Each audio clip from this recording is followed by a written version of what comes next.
Este é o terceiro e último bloco do programa Tribuna Livre, que fala hoje sobre a mensagem das igrejas para este final de ano e também sobre a importância da fé na vida de cada um de nós. Os nossos convidados, Padre Máximo, reitor da Catedral Nossa Senhora de Nazaré, e o pastor Afonso Geber, da Igreja Quadrangular do bairro 15. Osmir Lima. Arquibaldo, a minha família é dividida entre católicos e evangélicos.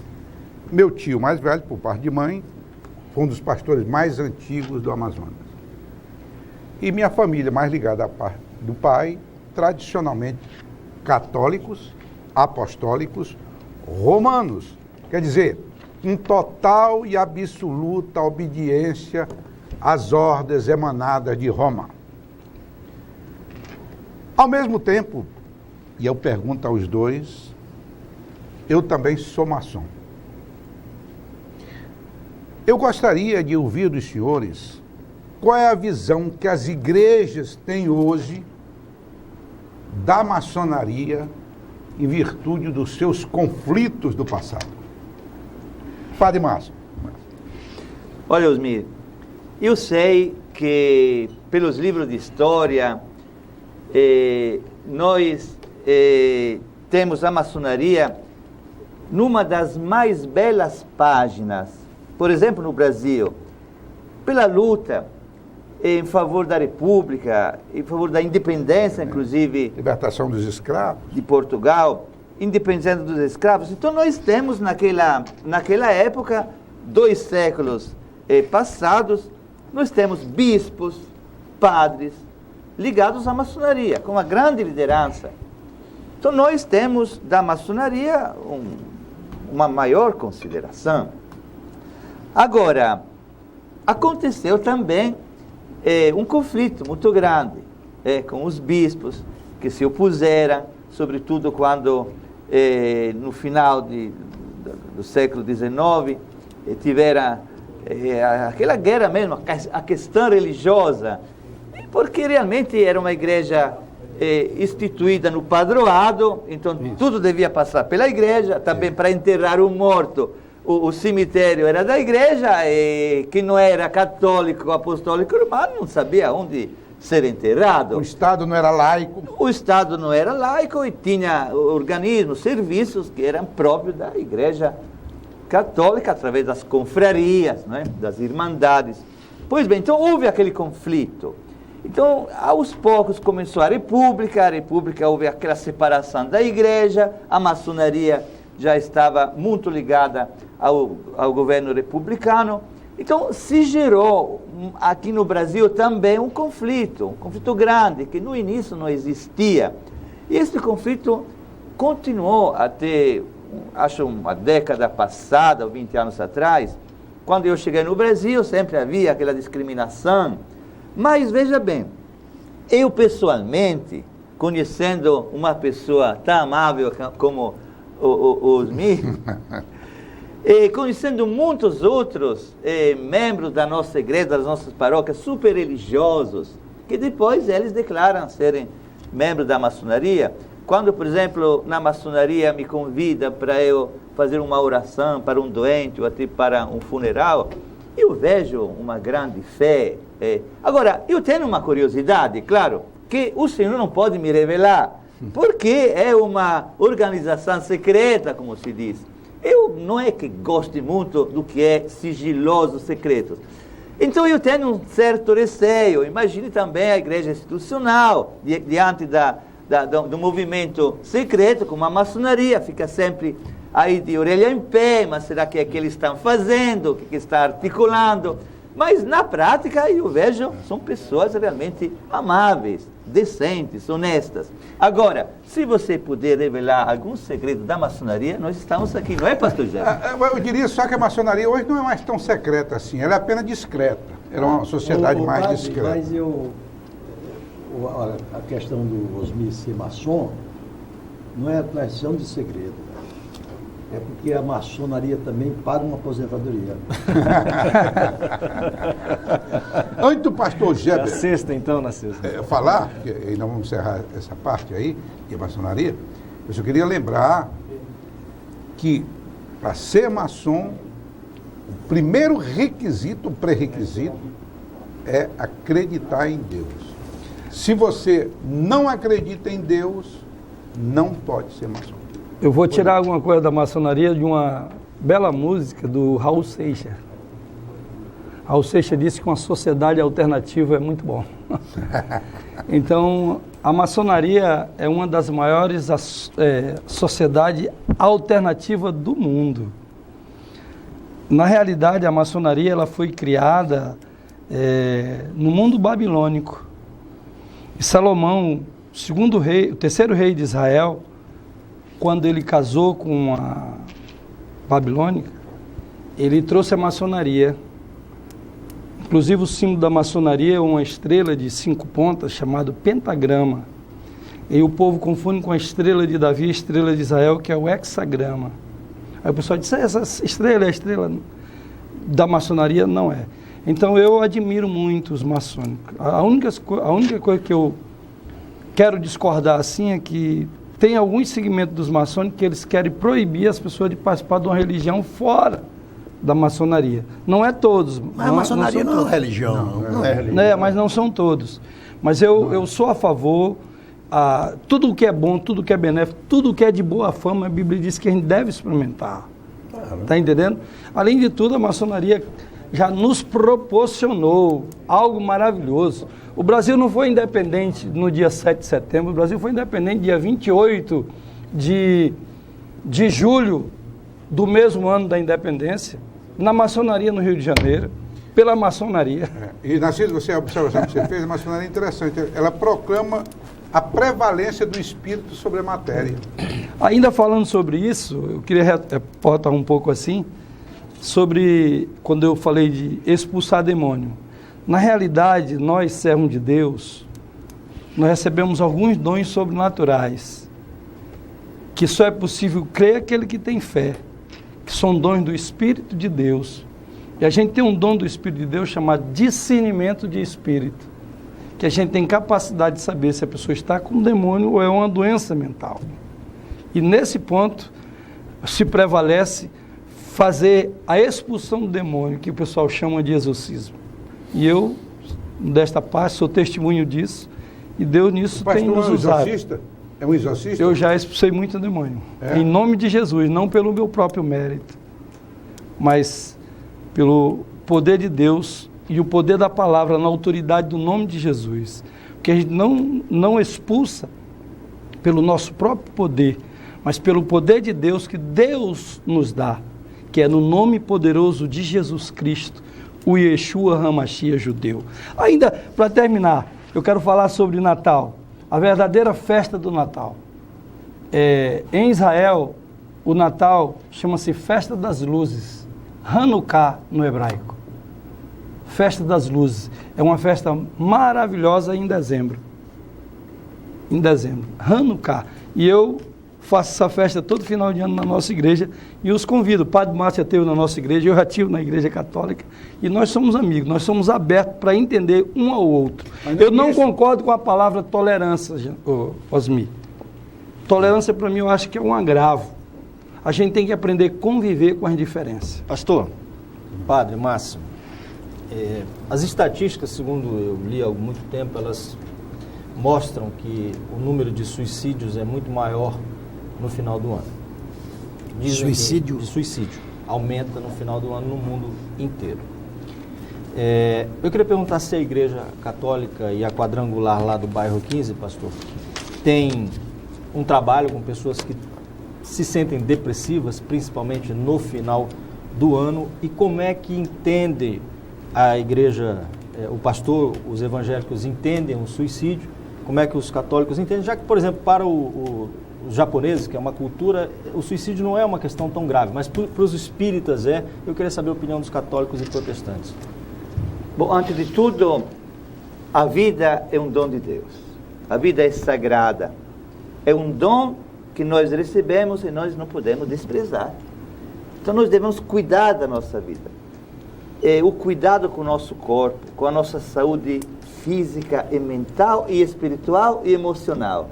É um cuidado permanente que nós devemos realmente, desde criança, apreciar, cultivar a saúde. Então, quando chega o momento de uma ansiedade, de uma angústia, de uma depressão, então são todos sinais de risco.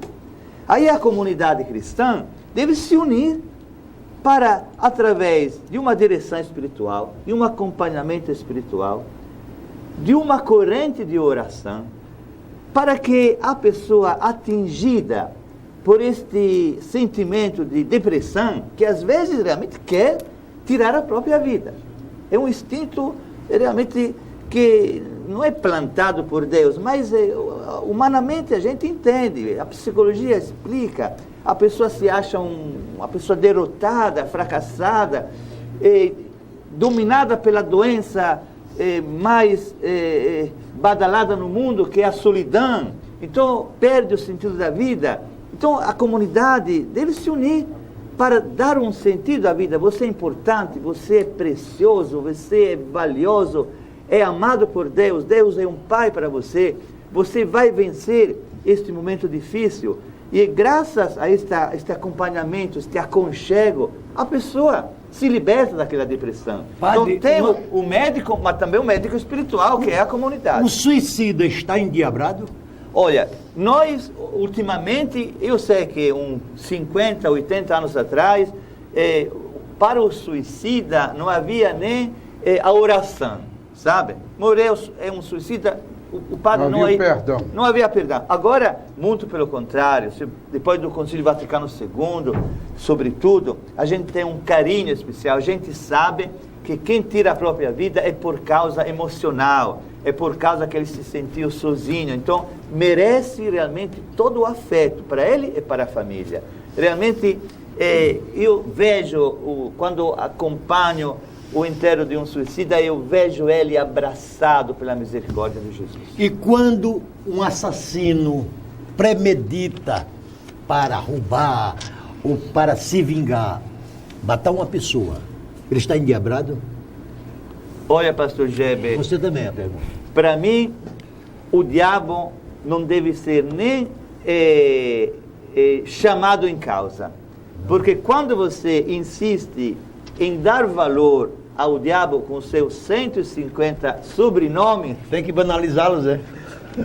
ele se sente importante. Ele quer fazer festa sobre as desgraças humanas. Você tem que apelar para Jesus, que é o teu Salvador, que Ele nunca abandona você, que é uma ovelha, pode ser perdida, mas amada. Ele não abandona ninguém. É Jesus que está aí. Eu, no meu ministério, eu não uso esta palavra diabo, Satanás. Realmente, eu vejo Jesus, que abraça, que cura, que liberta, que salva, sabe? Então, para mim, é raras vezes que eu vejo a presença do inimigo aqui no meio das pessoas. E eu quero colocar Jesus sempre em primeiro lugar. Pastor Jair. Ainda em resposta à primeira pergunta. Na realidade, esses são períodos de festas populares. Todo período de festa popular, o caos é maior.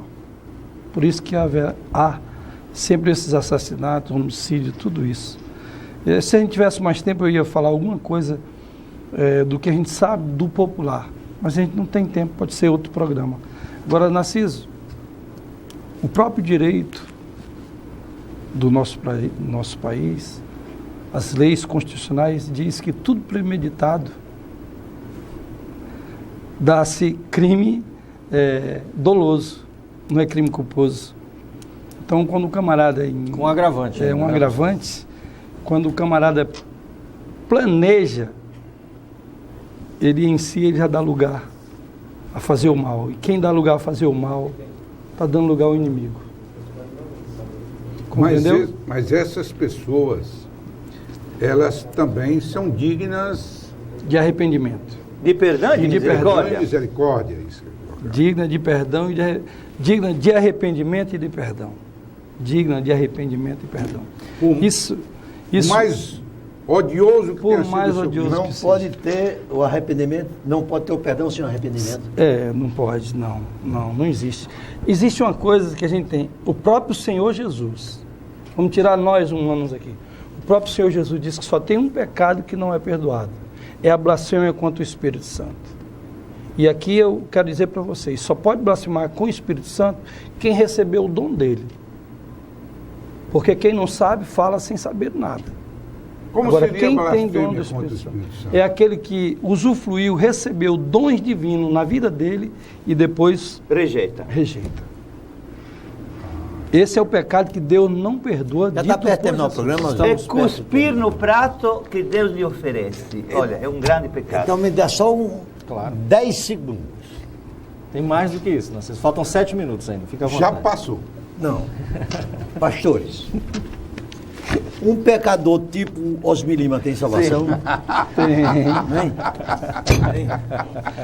O Narciso quer condenar tanto o Osmi, eu vou dizer assim, Jesus não veio para os sãos, Jesus veio para os que precisavam de perdão. Ele veio para mim, para você, para todos nós. Por isso que Jesus é a dádiva de Deus. Jesus é a melhor pastor, coisa que aconteceu no pastor mundo. e padre, o meu lado espiritual é muito mais forte que o dele. Ele é um pouco meio ateu. A gente sabe da brincadeira do Narciso, a gente sabe que é brincadeira. Padre Márcio, há muito tempo que a imprensa vem mostrando aí uma certa debandada dos católicos aí para as igrejas evangélicas, né? A Igreja Católica, principalmente no Brasil, considerado o país mais católico do mundo, correto? Tem perdido muitos fiéis. Eu queria saber do senhor se com a entrada do Papa Francisco essa tendência tende a ser revertida, ou se houve pelo menos aí, se estancou aí essa fuga de fiéis. Eu queria que o senhor também falasse um pouco, algumas palavras sobre esse Papa fantástico, que é o Papa Francisco. Certo. Agora, que pese ele ser argentino, viu? Pois nós consideramos a pessoa que encontrou Jesus como seu Salvador, que encontrou Jesus e vive com ele naquela intimidade.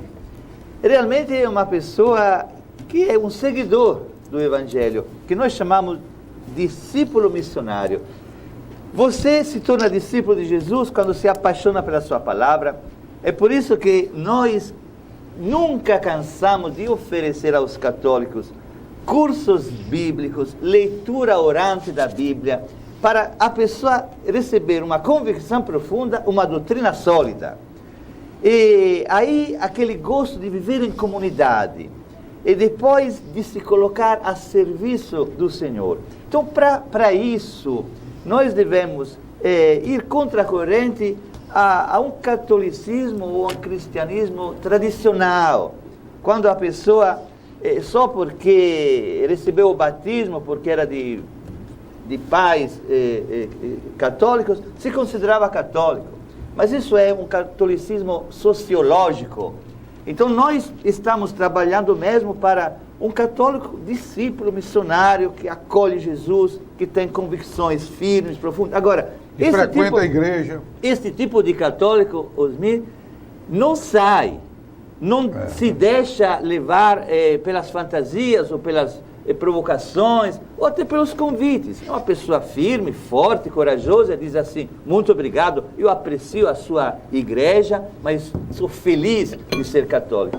Então nós contamos agora com este número grande de católicos firmes. Agora, os outros católicos tradicionalistas, ou de nome, ou sociológicos, é claro que não tem uma identidade, então estão em balia de qualquer denominações. Quem chegar primeiro pega.